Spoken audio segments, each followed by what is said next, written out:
settled in on your first night. I actually worked in that office before you. I'm finishing up my last week now, as a matter of fact, so I know it can be a bit overwhelming, but I'm here to tell you there's nothing to worry about. You'll be fine. So let's just focus on getting you through your first week, okay? Let's see. First, there's an introductory greeting from the company that I'm supposed to read. It's kind of a legal thing, you know.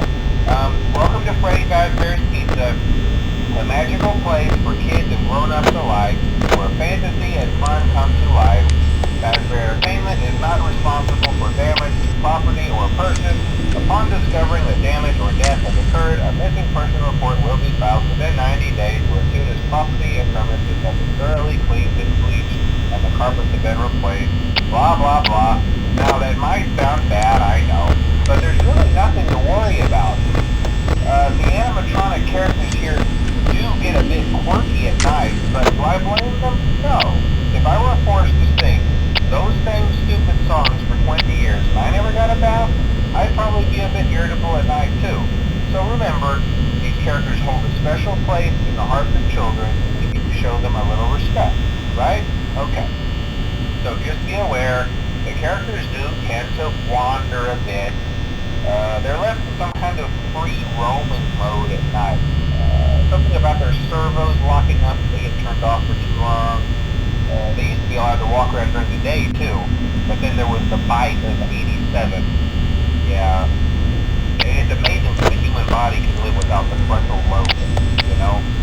Now, concerning your safety, the only real risk to you as a night watchman here, if any, is the fact that these characters, if they happen to see you after hours, probably won't recognize you as a person. They'll most likely see you as a metal endoskeleton without a costume on. Now, since I'm against the rules here at Freddy Fazbear's Pizza, they'll probably try to forcefully stuff you inside a Freddy Fazbear suit. Now, that wouldn't be so bad if the suits themselves weren't filled with cross-beams, wires, and animatronic devices, especially around the facial area. So you can imagine how having your head forcefully pressed inside one of those could cause a bit of discomfort and death.